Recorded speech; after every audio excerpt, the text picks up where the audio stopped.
Ben birinci çektik. Sen anladın.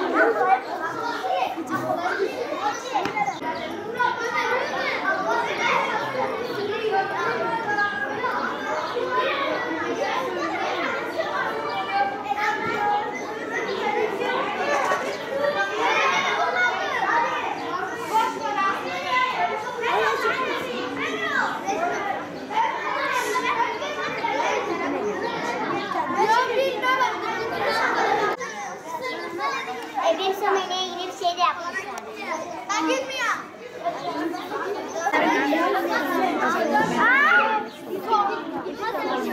Allah ya.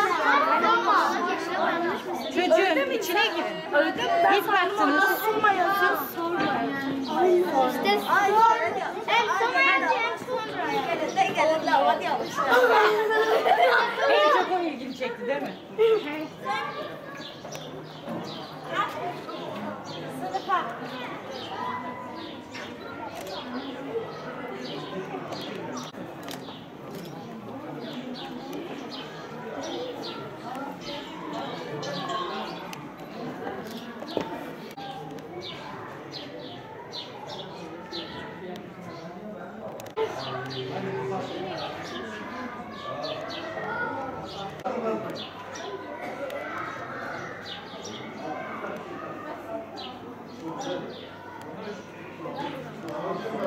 Tabii görüyorsunuz zaten, görüyorsunuz.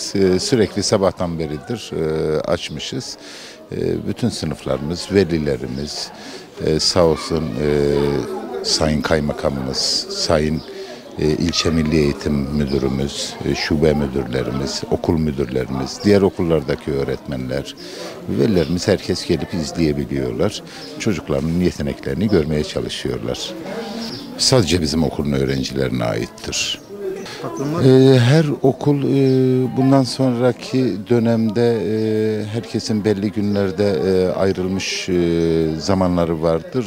Birkaç okulumuz daha sanırım bu sergilerini sergileyecekler çocuklarına. Tabii gelip görebiliyorlar, izleyebiliyor, ziyaret edebiliyorlar, görebiliyorlar.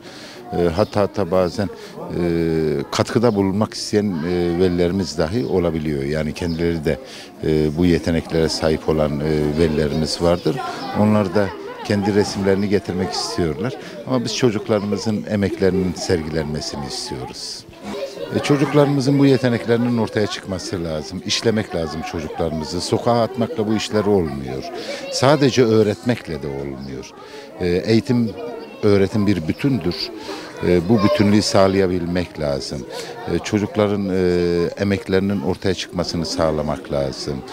Sosyal bir bütünlük sağlamak lazım. Görüyorsunuz işte mesela çok kısa bir süre önce yaşadığımız bir facianın bile bugün izlerini burada taşıyabiliyoruz. Burada çocuklarımız o duygularını dile getirmeye çalışmışlardır. Bak oradaki kağıtları çatanı alıyorum.